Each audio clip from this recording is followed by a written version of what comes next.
The green light of my webcam flickers on, a tiny, judgmental eye in the dim light of my room. I plaster on a smile, the kind that doesn't quite reach my eyes but is bright enough for the camera. Hey, hey, hey, stream team, what is OP? My voice is a little too loud, a little too forced, but energy is everything in this game. My setup is a joke, I know. A mismatched monitor that's seen better days, another one that's permanently a weird shade of yellow, a keyboard with sticky keys from 1,000 spilled sodas, and a headset held together with a worrying amount of electrical tape.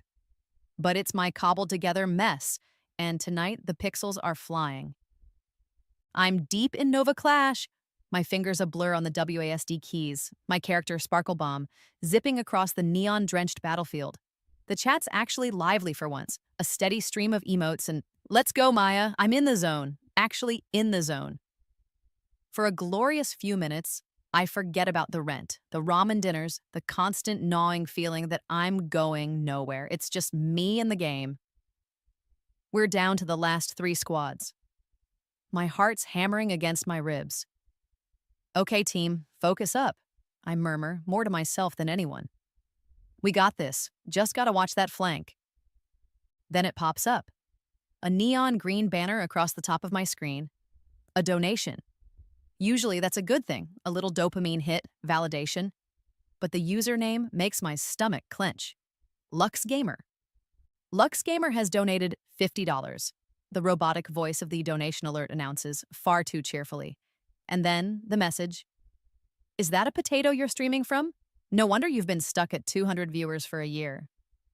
$50. Just enough to sting. To make it seem like a genuine, if backhanded, attempt at support. But I know better. Lux Gamer, Tyler Walsh. We started around the same time, 2 nobodies with big dreams and cheap mics.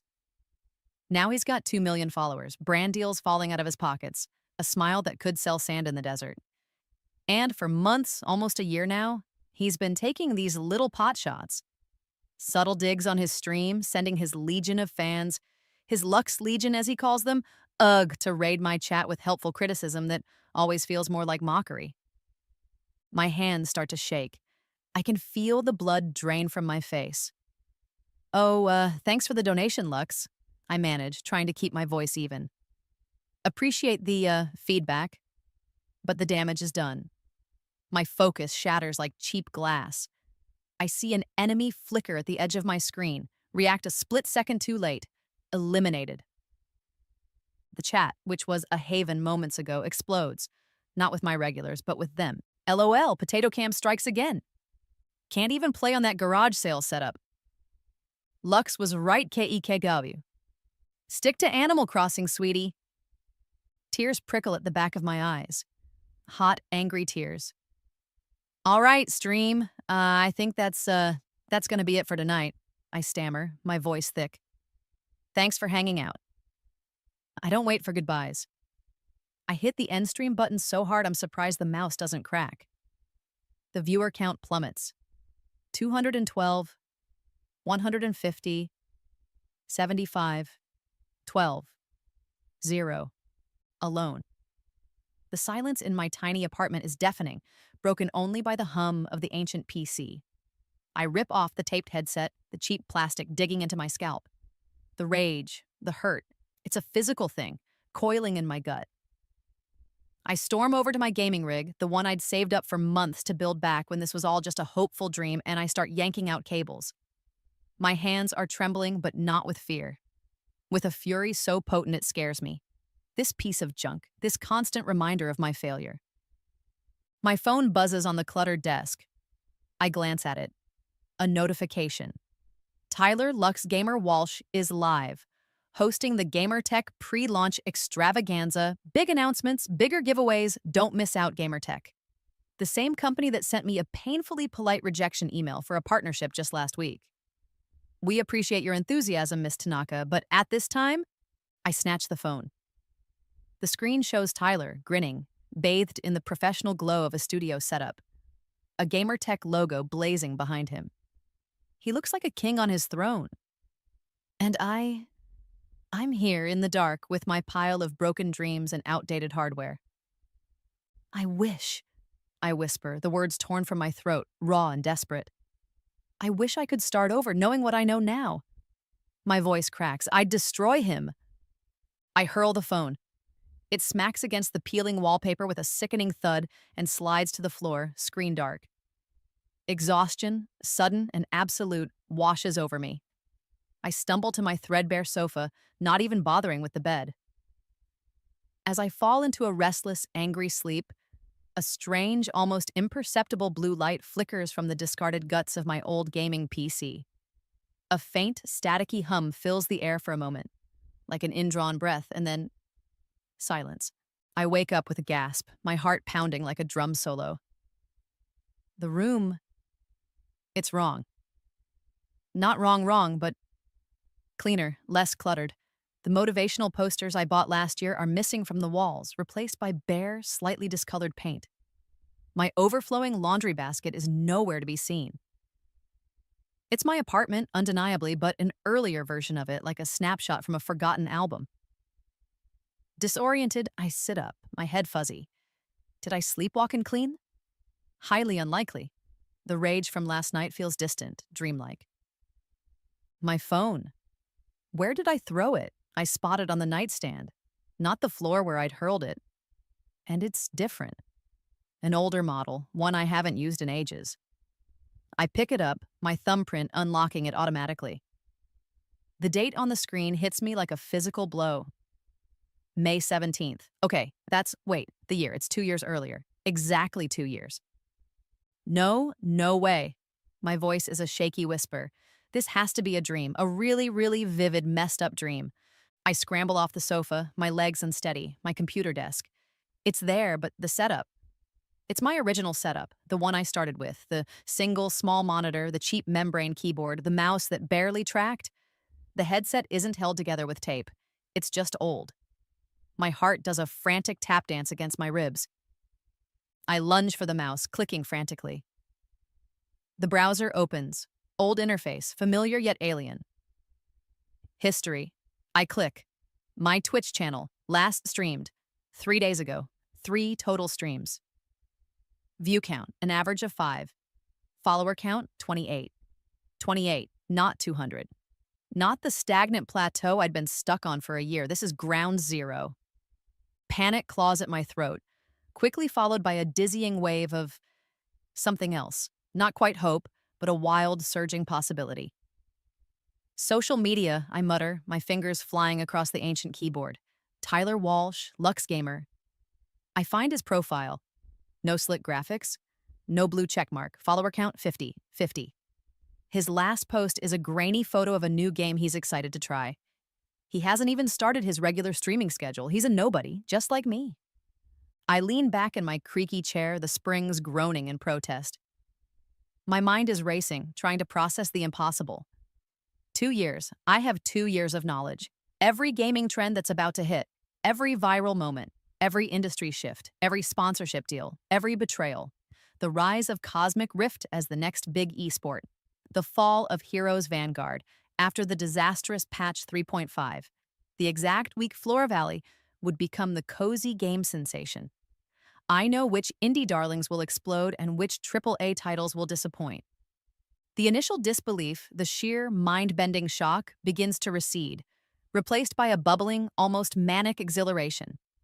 A second chance.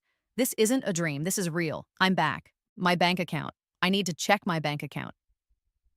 With trembling hands, I log in. The balance, it's there, my savings. The money I'd carefully squirreled away from my soul-crushing office job before I took the plunge, before I quit to chase this insane streaming dream full-time. It's not a fortune, but it's enough. More than enough to do this right. I jump up, pacing the small room. My old, slightly dusty notebook and a pen. I grab them from a drawer I haven't opened in this timeline, apparently just a few days. I flip to a clean page. My hand is surprisingly steady as I begin to write. Phase 1, Foundation. Equipment upgrade, moderate, no need for overkill yet. Content strategy, upcoming hits, Cosmic Rift, early access, Flora Valley, anticipate trend. Community building, authenticity, engagement, Discord server from day one. The words flow, milestones, content calendars, networking opportunities, and who to avoid. I feel like a general plotting a campaign, every move considered, every outcome anticipated. Then I stop. One date. One crucial, pivotal event, Gamertech, their massive annual showcase, the one that, in the original timeline, catapulted Tyler to superstardom, the one where he'd be the shining host dripping with charisma and corporate approval. I remember the sting of my own rejection from them, the bitterness of watching his success. I find the date from my memory. It's about 18 months from now in this new timeline. I circle it in my notebook. Twice. 3 times. The pen digs into the paper. A slow smile spreads across my face. It's not the forced on-camera smile. This one is real, predatory even. This time, I whisper to the empty room, to the flickering image of my 28 followers on the screen. This time, I'm going to be ready when opportunity knocks. And this time, Tyler, you won't even see me coming. The hum of the old PC seems to agree, a low thrum of potential. I'm not just here to play games, I'm here to rewrite the entire damn script. The first few weeks are a blur of calculated moves. My savings aren't huge, but I'm smart about it.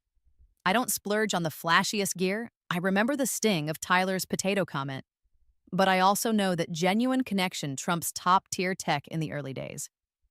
I invest in a solid microphone. Audio is king, a lesson I learned the hard way. A decent webcam, not 4K, but clear enough.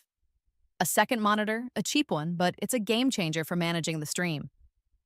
My old rig gets a RAM upgrade and a new graphics card mid-range, but powerful enough for what's coming. It's functional, reliable, professional enough. I start streaming, consistently. 5 days a week, same time, no exceptions. The schedule is gospel. I pick my games with surgical precision. Cosmic Rift is still in closed beta, but I finagle a key, leveraging knowledge of a forum where a dev sometimes drops them. I'm not a natural prodigy at it, but knowing the meta that we'll develop gives me an insane edge. I discover strategies that won't be mainstream for months. My handful of viewers are impressed. Wow, Maya, how'd you figure that out? A new follower, Pixel Pioneer, types in chat. Just a hunch, I say, winking at the camera. My early chat is small, intimate. I nurture it. I remember names. I ask questions. I'm not performing. I'm hanging out. It's the authenticity I'd lost somewhere along the way in my first timeline. Chasing numbers, chasing approval. All those hard-learned lessons from my previous failed career, I implement them from day one. Consistent branding, engaging thumbnails. I've learned a thing or two about graphic design, mostly from watching YouTube tutorials in what is now my future.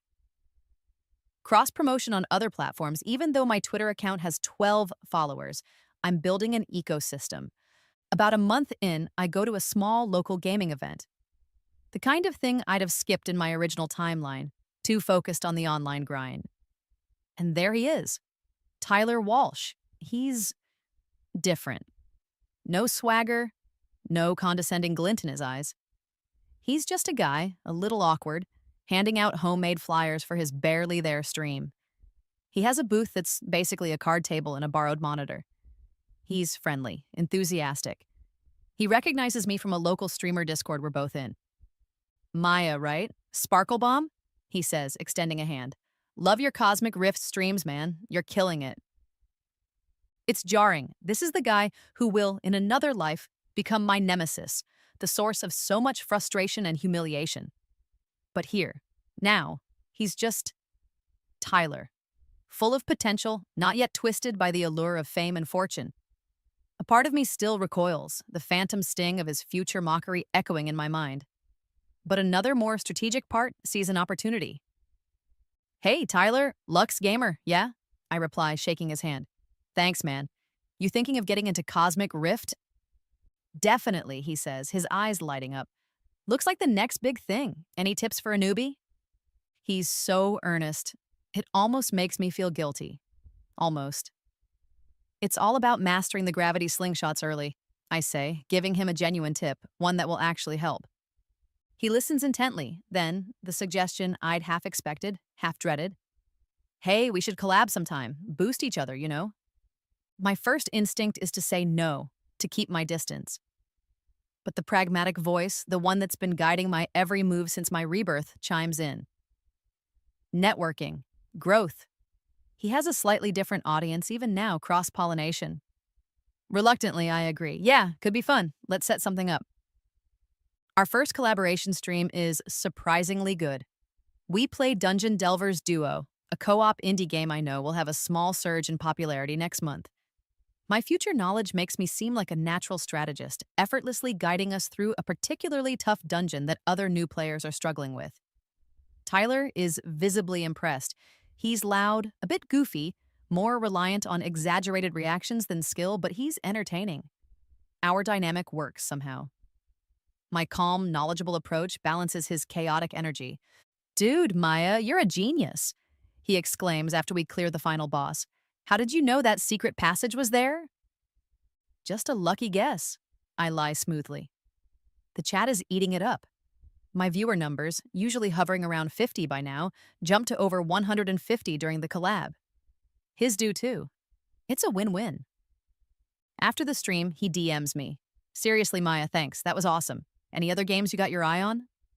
He seems genuinely supportive, eager to learn. My follower count starts to climb. Slowly at first, then picking up momentum. It's a steady, organic growth, built on consistency and genuine interaction. Tyler's grows too, but in fits and starts. He stumbles onto a minor viral moment by accident, a rage quit that gets clipped and shared.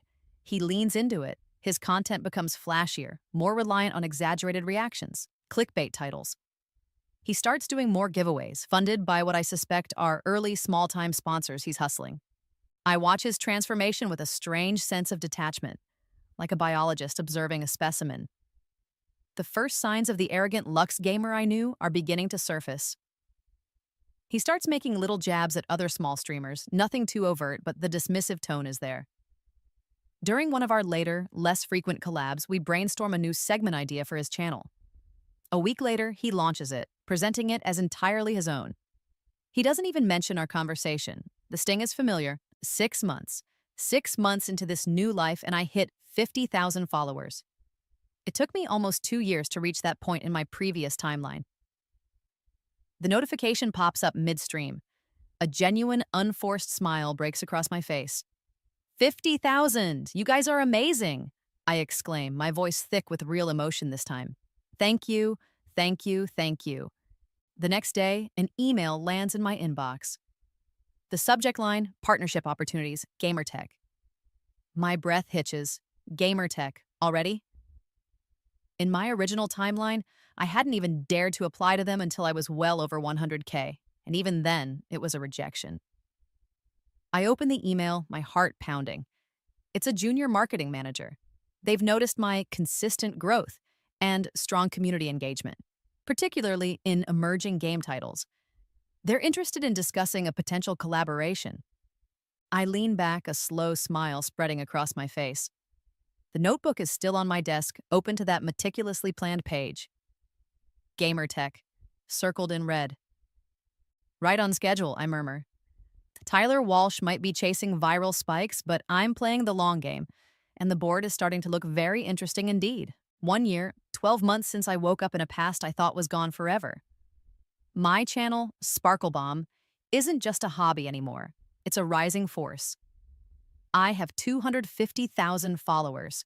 Not a megastar, not yet. But I'm known, respected. My niche is skilled gameplay, particularly in new and upcoming competitive titles, but also for fostering a genuinely positive and supportive community.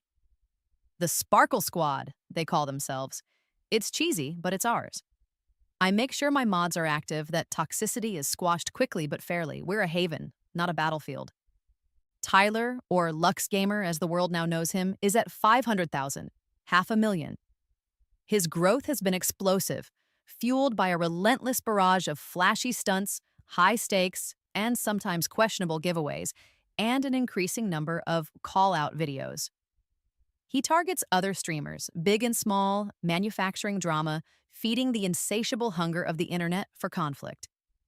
His Lux Legion is fiercely loyal, quick to defend him and attack anyone he paints as an enemy. He's entertaining, no doubt, charismatic in a brash, over-the-top way. But the earnest, slightly awkward guy I met at that local gaming event, he's gone, replaced by a persona. Then comes the announcement. My Gamertech partnership.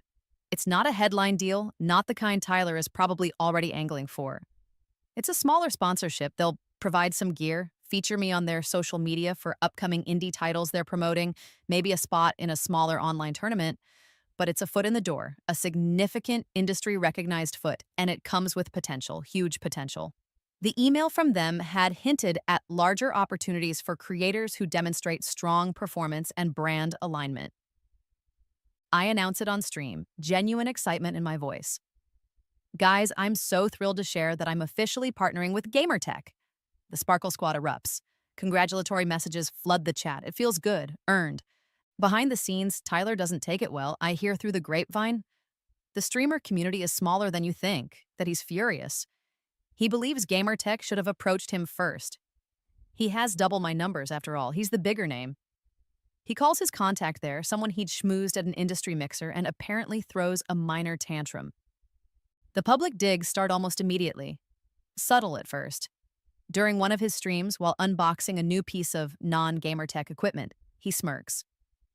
You know, some people get these fancy sponsorships because they're good at networking, he says, air quoting the word with exaggerated finger wiggles. Not necessarily because they're the best streamers, if you catch my drift. It's all about who you know, right, chat? His Lux Legion spams true and snake emojis. It stings. More than I want to admit. Especially after those early days, after I genuinely tried to help him, gave him tips, collaborated when he was still a nobody, but I don't bite. I maintain my professionalism. On my streams, I'm all positivity, all focus on the games, the community. I don't mention his name, I don't acknowledge the shade. But our mutual followers, the ones who watch both of us, they notice. The comments sections on our VODs, on Reddit threads discussing us, become battlegrounds. Maya earned it. Lux is just jealous. Lux is way more entertaining. Maya is boring. The community starts to fracture, taking sides. The friendly rivalry, if it ever truly was friendly, is over. This is just rivalry. Then the big one. Gamertech announces a major online tournament for Cosmic Rift, their flagship sponsored game.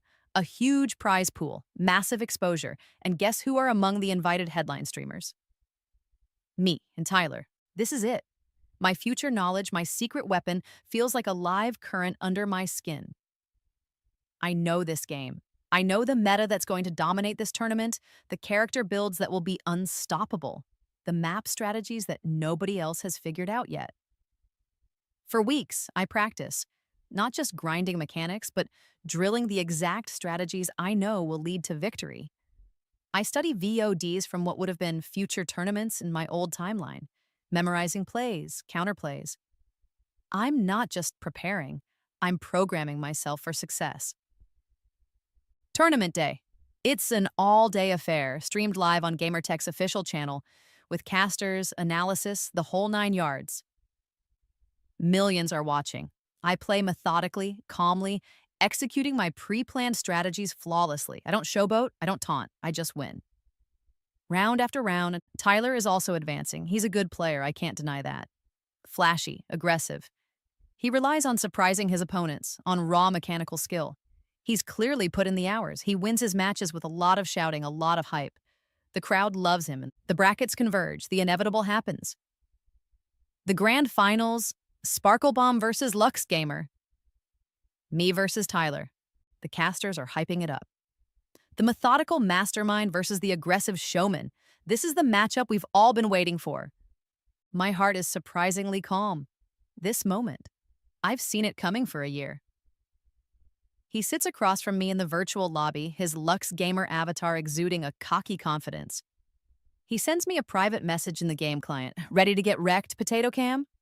I don't reply, I just ready up. The match begins. Best of 5. He comes out swinging, hyper-aggressive, just like I knew he would. I weather the storm, my defense tight, unshakable. I'm not just playing against him. I'm playing against his tendencies, his habits, his future self that I remember so clearly. I anticipate his every gank, every rotation, every ultimate. It's like he's moving in slow motion. I win the first game. Decisively. He looks rattled. He overcommits in the second game, trying to force a win. I punish him for it. 2-0. The third game. He's visibly tilted. He's trying new things, desperate things, but I have an answer for everything. It's a masterclass. My Sparkle squad in the Twitch chat is losing their minds. The neutral viewers are stunned. 3-0. A clean sweep. I am the Gamertech Cosmic Rift champion. The virtual confetti falls. The casters are screaming. I allow myself a small, genuine smile. Tyler says nothing. He disconnects from the lobby before the post-match interview. Later that night, on his own stream, he melts down. She was cheating. There's no way. She knew everything I was going to do. It's rigged. That setup of hers is probably running hacks. He rants, he raves, he accuses. He can't believe he was so thoroughly outplayed. Gamertech, however, is thrilled. They review the match data. No evidence of cheating, of course, just superior strategy. The next day, they issue a press release. Maya Sparklebomb Tanaka crowned Cosmic Rift champion. My partnership status is upgraded. More money, more exposure. A custom Gamertech Sparklebomb branded peripheral line is hinted at. Tyler's response? His first truly public direct attack. A video uploaded to his channel, thumbnail featuring my face with a red circle and slash through it. Title: Exposed: How Maya Sparklebomb gamed the system and probably cheats. It's full of baseless accusations, out-of-context clips, and appeals to his Lux Legion to see the truth.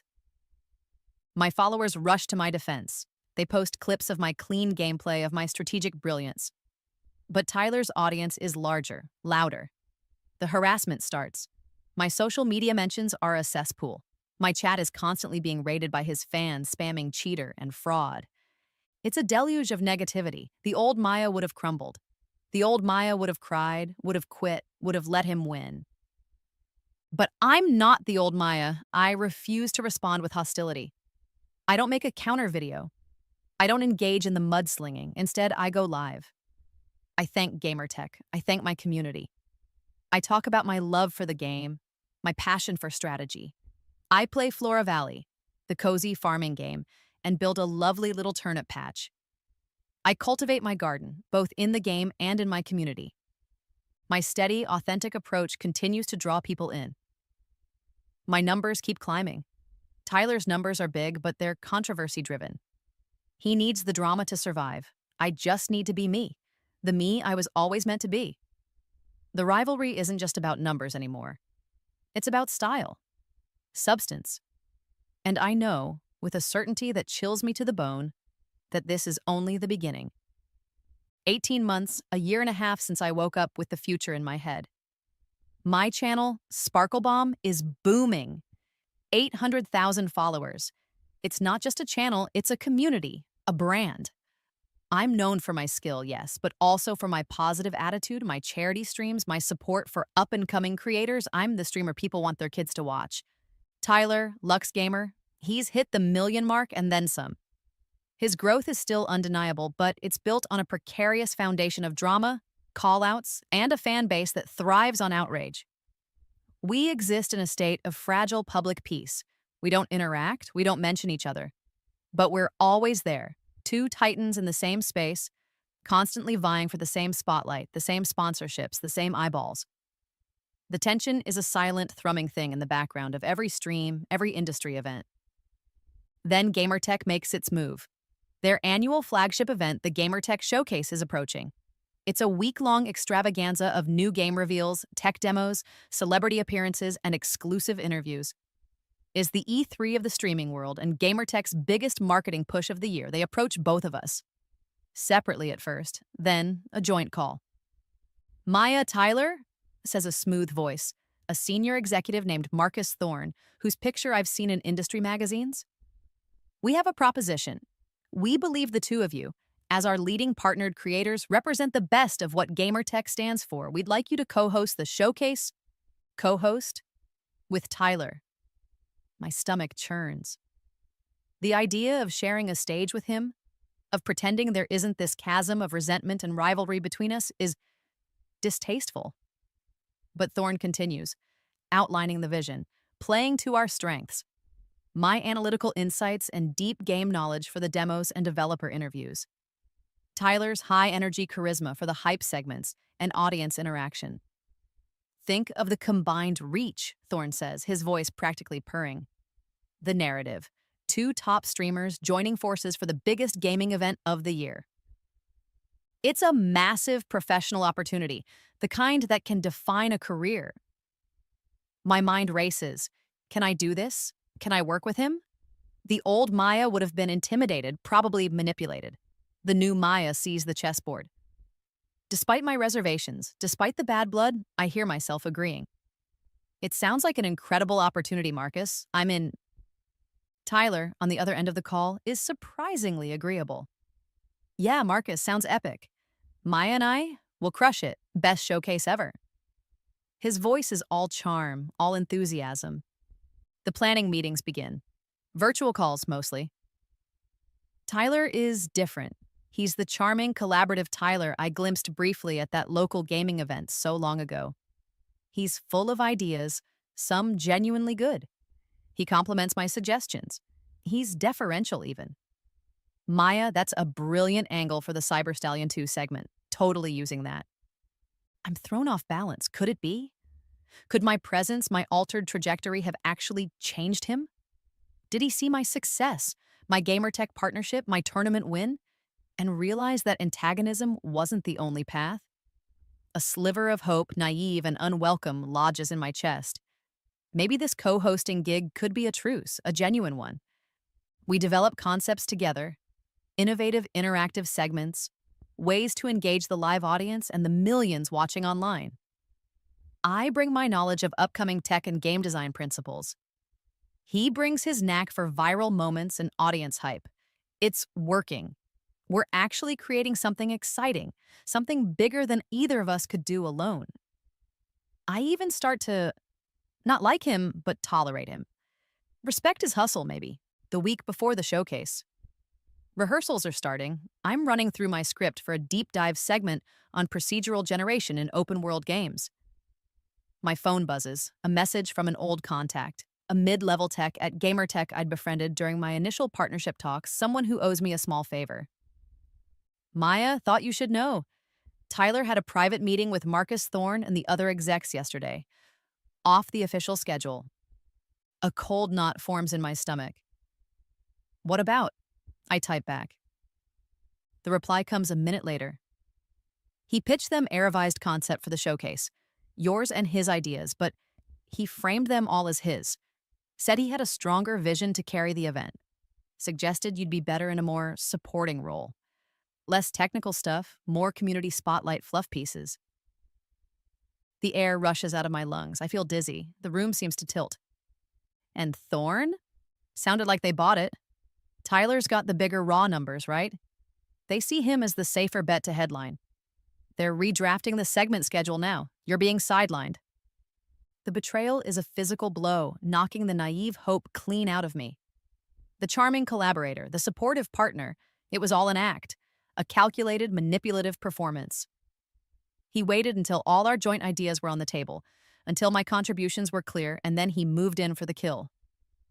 Stole it all, just like he tried to steal that segment idea we brainstormed all that time ago. But this is monumental. My hands are shaking. Not with rage this time, but with a cold, clear fury. He's the same. He hasn't changed. He's exactly the arrogant, backstabbing user I knew from my previous life. The one who mocked my setup, who reveled in my failures. I want to scream. I want to call Thorne, to call Tyler, to unleash the torrent of accusations and fury coiling in my gut. But I don't. The new Maya, the one forged in the fires of a second chance, is a strategist. An explosion now would be satisfying, but ultimately futile. They've already made their decision. Instead, I take a deep breath. And another. I open my laptop. I start documenting. I save every email exchange with Tyler about the showcase planning, every shared document with our brainstorming notes, time-stamped, every message where he praised my ideas. I have a meticulous record of our collaboration, of my contributions. Then, a different kind of memory surfaces. My IT background. Before streaming, I worked in corporate IT for 3 years. Dull, soul crushing, but I learned things. Things about networks, servers, vulnerabilities, Gamertech's streaming platform. I remember noticing a few quirks during the tournament, minor instabilities during peak load, nothing critical then, but the showcase. The traffic would be an order of magnitude higher, millions of concurrent viewers. They were also planning to launch their new premium subscription service during the event, a huge revenue driver. A new plan begins to form in my mind, a contingency, a very, very interesting contingency.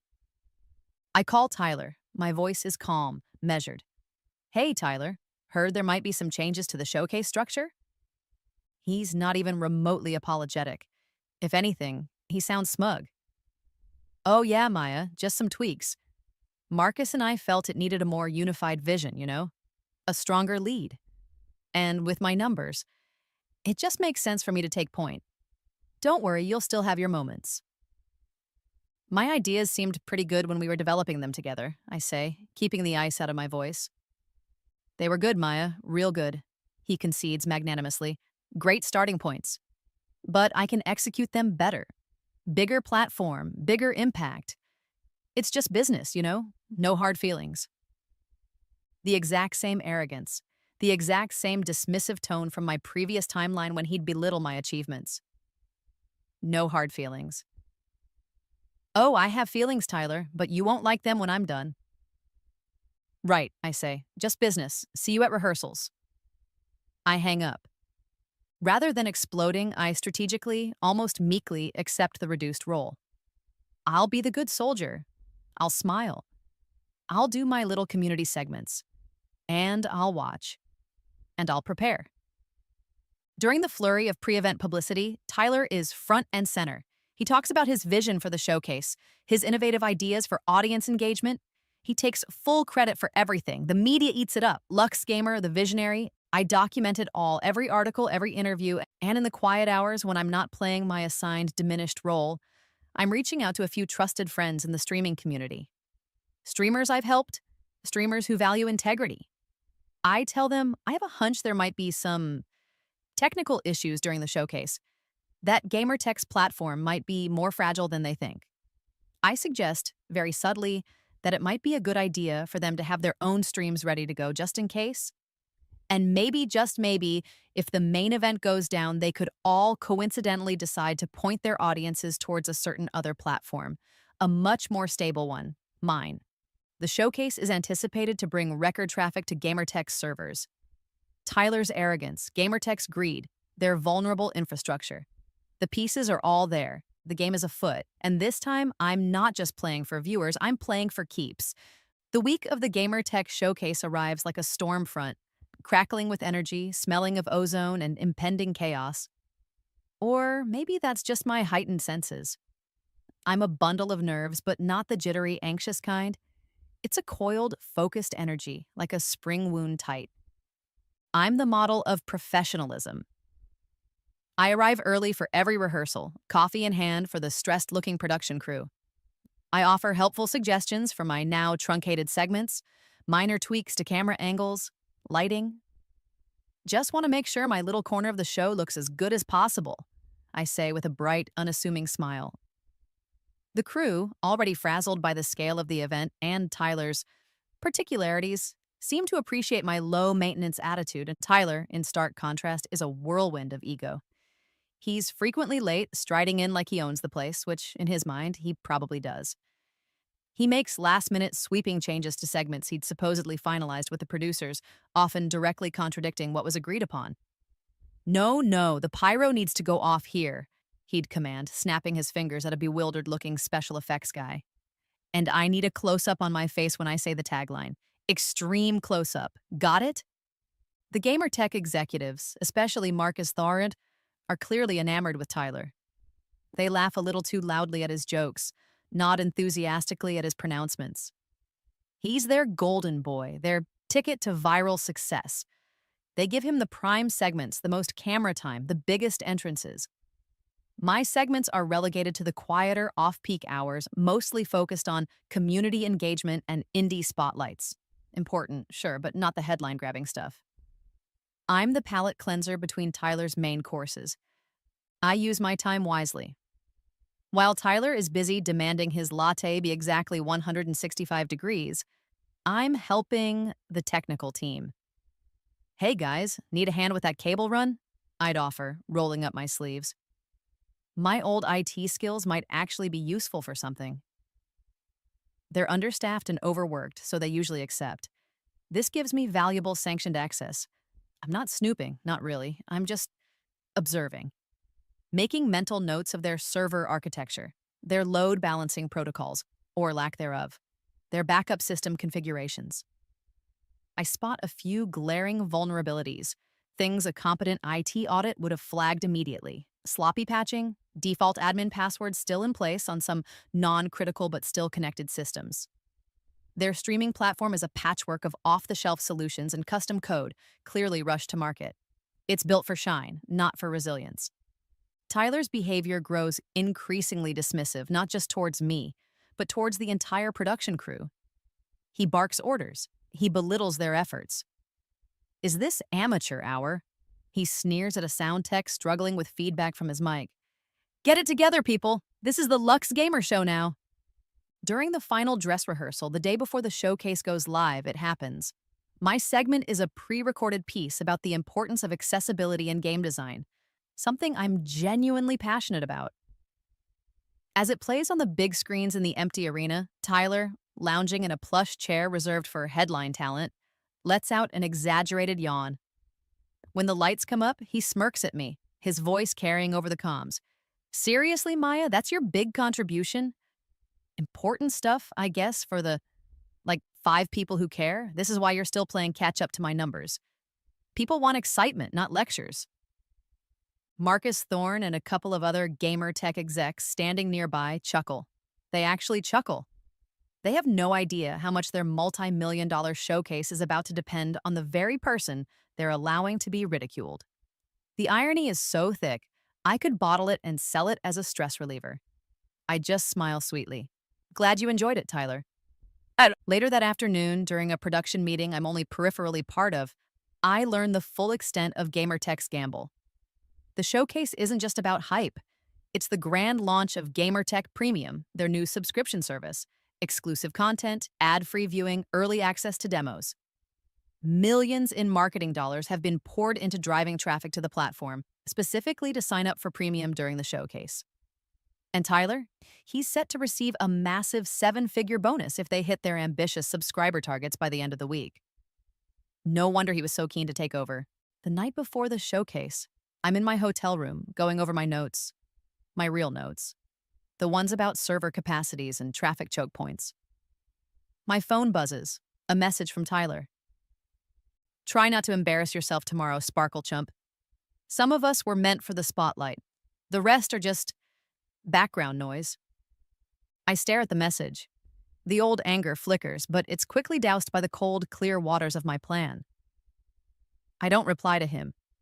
Instead, I make a few calls to my small, trusted network of streamer allies.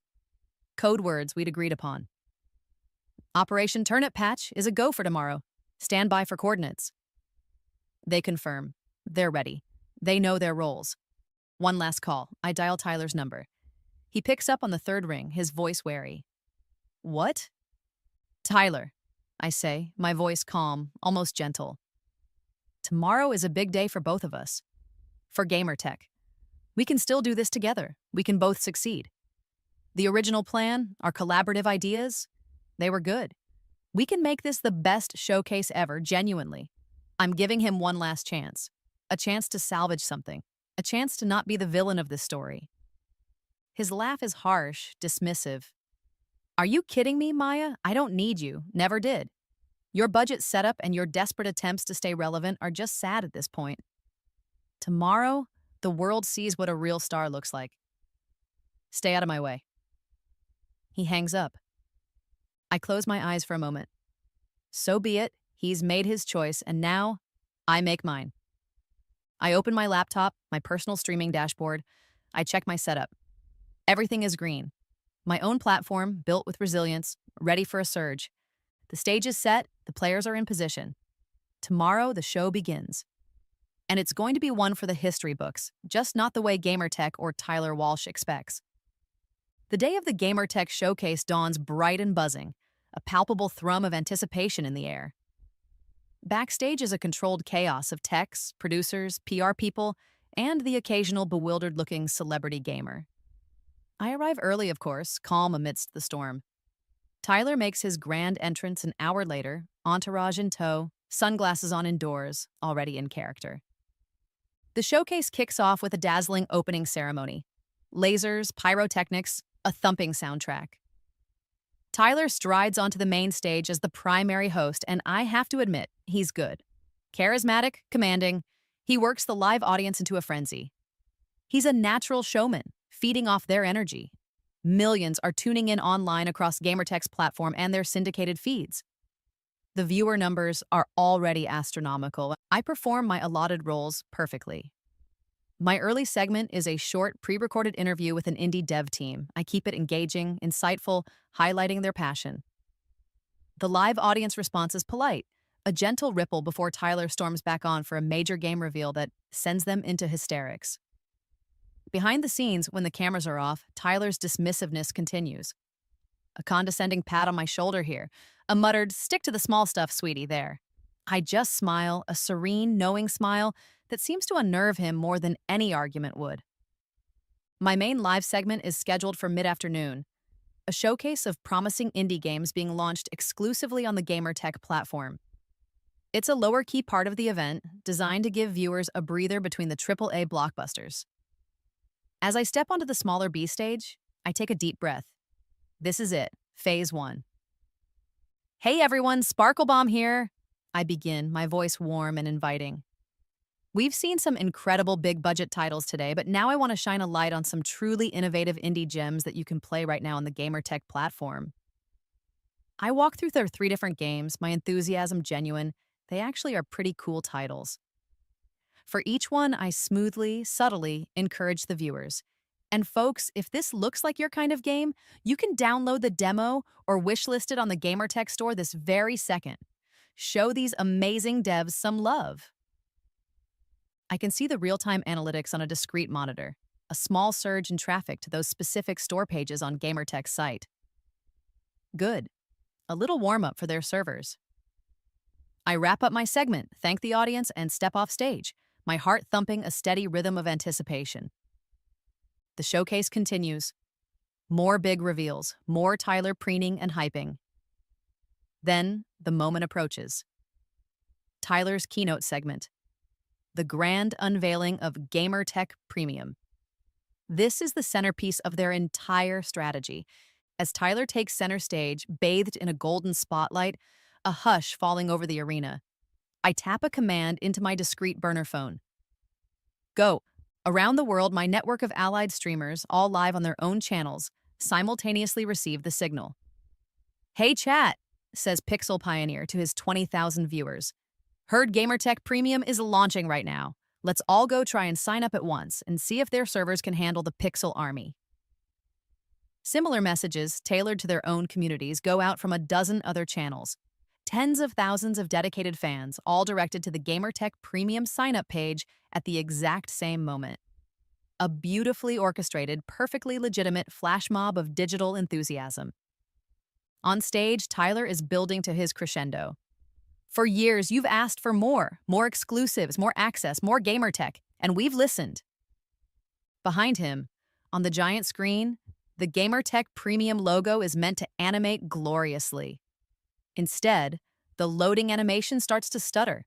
The live viewer count on the official Gamertech stream, visible on monitors backstage, begins to dip.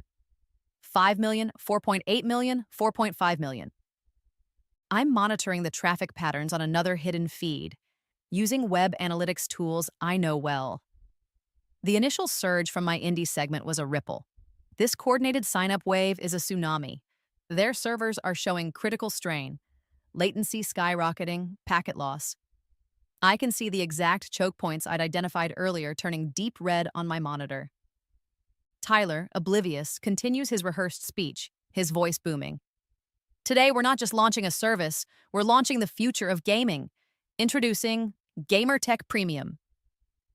He throws his arms wide. The spotlight intensifies. This is his hero moment.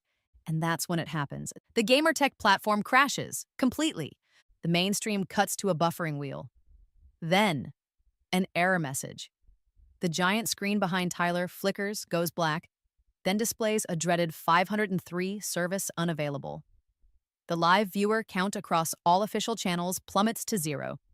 Disconnected. A wave of confusion ripples through the live arena audience. Murmurs turn into shouts.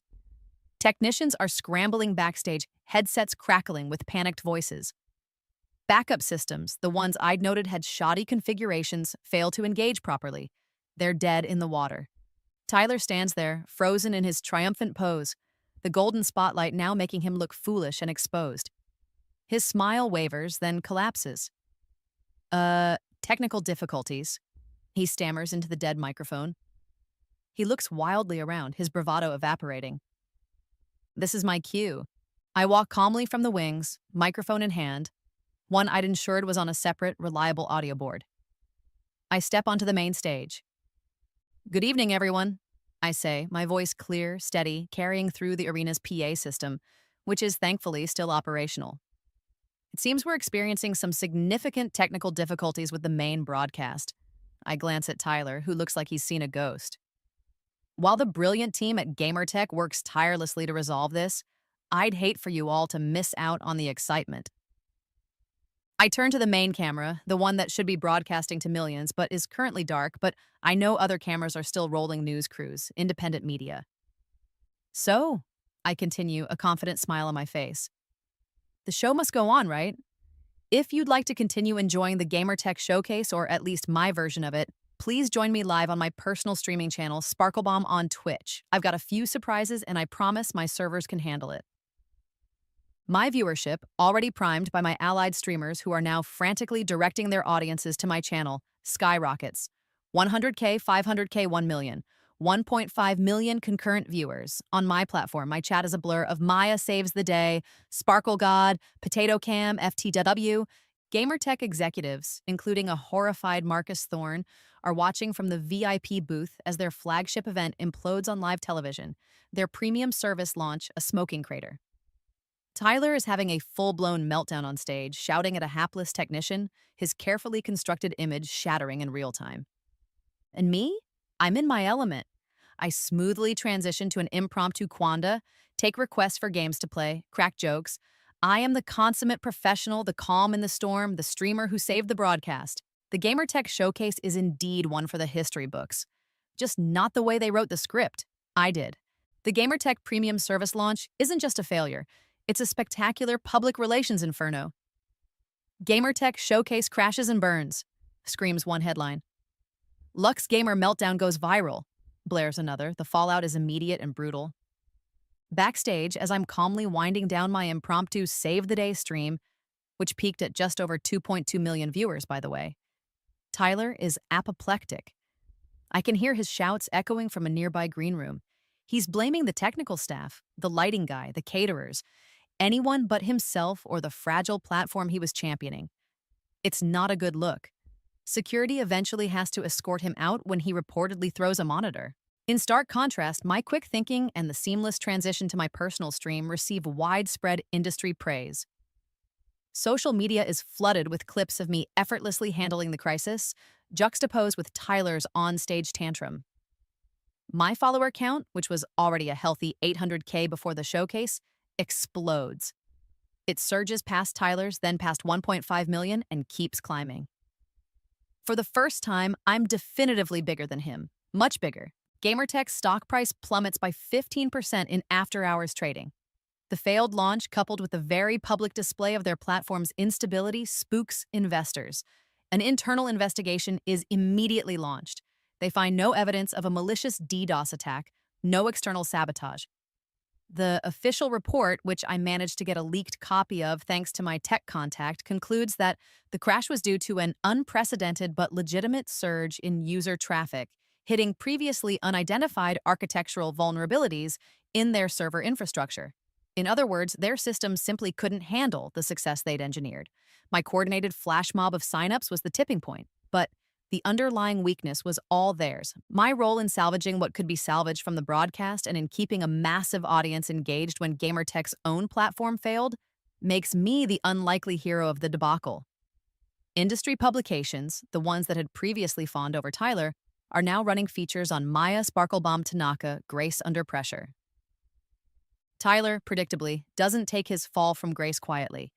He goes on a multi-hour streaming rant, accusing me of masterminding the whole thing. She sabotaged me. She planned it. That potato cam witch, she crashed their servers somehow. She's jealous. She's always been jealous. He offers no proof, just wild conspiracy theories and increasingly unhinged vitriol. The rant goes viral, but for all the wrong reasons. He becomes a meme, a laughingstock. Hashlux gamer meltdown trends for days. Gamertech, facing immense pressure and desperate for a scapegoat and a hero, acts decisively. They terminate Tyler Walsh's contract, citing unprofessional behavior bringing the Gamertech brand into disrepute and his failure to adequately perform hosting duties during the showcase. Ouch. And then the call I'd been anticipating. Marcus Thorne. His voice is considerably less smooth, more humbled. He apologizes profusely for the events of the showcase, for underestimating me, for backing the wrong horse. Then, the offer, an exclusive multi-year partnership, creative control, a significant stake in rebuilding and relaunching their now heavily revised Gamertech premium platform. With my input on stability and features, they want me to be the face of the new Gamertech. I accept, of course, on my terms. My follower count officially crosses the 2 million mark. Tyler's, meanwhile, is in freefall. Sponsors are dropping him. His Lux Legion, while still having some diehards, is largely disillusioned by his meltdown and lack of accountability. One quiet evening a few weeks later, I find myself watching one of my earliest streams from my first life. The grainy footage, the terrible lighting, the nervous, hopeful Maya with her 200 viewers. I'm sitting in my new, state-of-the-art streaming studio, a stark contrast to that old, cobbled-together setup. A bittersweet ache fills my chest. It's been such a long, strange journey, across 2 lifetimes. How differently things have turned out. My phone buzzes. A new message on a burner social media account I barely use. Unknown sender. You planned this, all of it. I don't know how you did it, but you did. You'll regret making an enemy of me, Maya. This isn't over. I recognize the phrasing. The impotent rage. It's Tyler. And it's almost identical to a message he'd sent me in my previous life, after some minor online squabble I can barely remember. Back then, that message had filled me with dread, with fear. Now, I just smile. A small, satisfied smile. Instead of fear, I feel a strange sort of peace. And maybe, just maybe, a tiny hint of compassion for the arrogant, insecure boy who could have been so much more if only he'd chosen a different path. This time, Tyler, it is over. At least this chapter is. And I'm the one who wrote the ending. 6 months. Half a year since the Gamertech showcase became the stuff of internet legend. My legend, Tyler's cautionary tale. My world has transformed. Sparklebomb is no longer just a channel. It's an empire. Multiple channels, actually. One for competitive gaming, one for cozy indie titles, even an educational one where I teach game design basics. A merchandise line designed by talented community artists sells out within hours of each drop. My charity initiatives have raised hundreds of thousands for various causes. I'm not just a streamer. I'm an influencer, a brand, a businesswoman. One of my core missions now is to elevate other small streamers, particularly women and underrepresented voices in gaming. I host weekly indie spotlight segments featuring new talent, raid their channels with my massive Sparkle Squad, offer mentorship. I remember the struggle, the feeling of being invisible, and I'm determined to make the path a little easier for others. Gamertech, true to their word, has rebuilt its platform with me as their primary partner and consultant. It's stabler, more user-friendly, and features robust support for emerging creators. Their new premium service, relaunched with a focus on quality and community rather than just hype, is actually doing well. Tyler? Well, Tyler is mostly a ghost. He's lost almost all his major sponsorships. He streams irregularly to a vastly diminished audience from what looks like his old bedroom setup. The swagger is gone, replaced by a haunted, bitter look in his eyes. He's attempted several comeback strategies: a foray into controversial IRL streaming, a half-hearted attempt at a music career, even a cringeworthy apology video that came across as deeply insincere. Each one has been more desperate and less successful than the last. His Lux Legion has mostly disbanded, leaving only a small, toxic core. During one of my big charity streams, a 24-hour marathon for children's hospitals, a large donation pops up: $1,000. The username is Anonymous Gamer. The message attached is simple: "I'm sorry." My breath catches. I know that username. It's an old alt account Tyler used to use back in our earliest days before Lux Gamer became a thing. An account I'd completely forgotten about until this very moment. My viewers are spamming hearts and thank yous, assuming it's just a generous anonymous fan. I force a smile. Wow, thank you so much, Anonymous Gamer. That's incredibly generous. You're helping make a real difference today. Inside, I'm reeling. Sorry for what? For the showcase? For the years of mockery? For everything? A week later, an email arrives in my business inbox. The sender, Tyler Walsh. The subject, meeting. My management team, a sleek, professional group I'd hired to handle the business side of my booming career, strongly advises against it. Maya, he's irrelevant, toxic. There's no upside for you. It's a trap, or he wants a handout. They're probably right. But that "I'm sorry," it felt different. And the Tyler I met at that local gaming event 2.5 years ago, in this timeline, he wasn't a monster. He was just a kid with a dream, like me. Against their advice, I agree. Coffee, a public place, no cameras, no entourage, just me.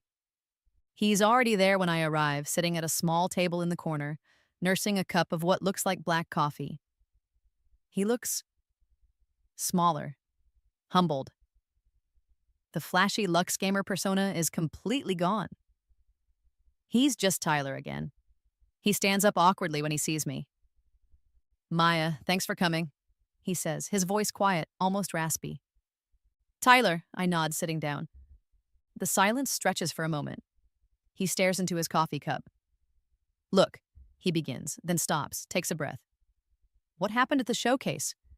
And everything before? I was an idiot, an arrogant, destructive idiot." He finally looks at me, his eyes filled with a weariness that makes him seem older than his years. "I messed up. Big time. I know that." He talks. For almost an hour, he talks. He doesn't make excuses, not really. He talks about the pressure of his sudden fame, the fear of losing it all, the way the algorithms seem to reward his worst impulses. He reveals personal struggles, insecurities I never would have guessed at, a desperate need for validation that fueled his aggressive competitiveness, his need to tear others down to build himself up. I listen. I just listen. And as he speaks, I remember my own darkest moments from my first life. The loneliness, the desperation, the feeling of being a failure, the rage that had consumed me. I hadn't handled it by lashing out at others, but the pain, the root of it, felt familiar. "I'm not asking you to forgive me, Maya," he says finally, his voice raw. "I don't deserve that, but I want to try and build something again. Something real this time, with integrity. I don't even know where to start. You did it right. Even with me trying to tear you down, you stayed true to yourself. How?" I consider his question, considering the tangled mess of our intertwined careers across 2 timelines. He doesn't know about my rebirth, about my impossible advantage. He just sees the outcome. "You start over," I say, my voice gentle but firm. "Not with gimmicks. Not with drama or stunts. You find what you're genuinely passionate about. You connect with people, for real, and you're honest. With them and with yourself. It's slower. It's harder. But it's the only way to build something that lasts. It's the advice I wish someone had given the Maya from my first life." We talk a little longer about games, about the industry, about the future. When we part ways, there's no dramatic handshake, No tearful reconciliation. But as I walk out of the coffee shop, I feel a weight I hadn't even realized I was carrying. The last vestiges of bitterness from my previous timeline, finally, truly lifting. I return to my studio. It's no longer a cobbled together setup in a tiny apartment. It's a professional space built on my terms, filled with top of the line equipment, yes, but also with laughter, with creativity, with the buzz of a team that shares my vision. My stream that night breaks my personal viewership record, not because of any drama, but because of a special guest, a small indie developer whose game I genuinely love. We laugh, we explore, we celebrate her creation. As I end the broadcast, signing off to my incredible Sparkle Squad, I whisper to myself, the camera already off. Some second chances are for everyone, even for the Tylers of the world. Maybe, if they're willing to do the work. 1 year later, the GamerTech annual showcase is in full swing, and it's an entirely different beast. Smoother, more inclusive, more focused on genuine gaming celebration than on manufactured hype. I'm the host, of course, but it's a collaborative effort featuring a diverse lineup of creators, developers, and industry voices. It's now widely considered the premier event in the gaming calendar, a testament to what happens when you prioritize community and stability. My streaming network, Sparklebright Creators, now supports dozens of up-and-coming streamers, providing them with resources, mentorship, and a platform to shine. We're changing the landscape one positive stream at a time. Tyler Walsh is still around. He's rebuilt slowly, painstakingly. His channel is much smaller now, a niche community focused on intricate game design analysis and thoughtful commentary. He also mentors a few aspiring game developers, sharing his hard-won lessons about the industry's pitfalls. There's no flash, no drama, just quiet passion. We're not friends, not exactly, but there's a mutual respect. We occasionally collaborate on industry education initiatives, panels about responsible content creation, mental health, and gaming. He never reached the dizzying heights of Lux Gamer again, but he seems content. More genuine than I ever saw him in his past life. I never told anyone about my rebirth, about the impossible journey that brought me here. It's my secret, a strange, unshareable core around which this new life has been built. One late night, after a particularly long but rewarding charity stream, I'm finally unpacking the last few boxes from my move to a new, larger apartment. Tucked away at the bottom of one, wrapped in old newspaper, I find them. The broken, mismatched pieces of my original taped-together headset. The one Tyler had mocked. The one that had been a symbol of my frustration and failure.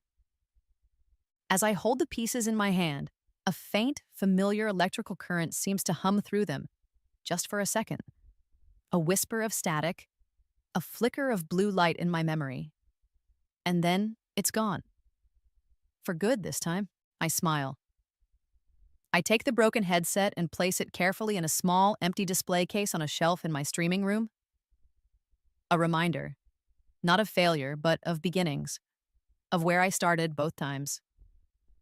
My phone buzzes. A message from Marcus Thorne at GamerTech. They're proposing a new initiative, a scholarship fund for aspiring streamers and game developers from underprivileged backgrounds. They want to launch it in my name. The proposed name, the Phoenix Fund Rising from the Ashes.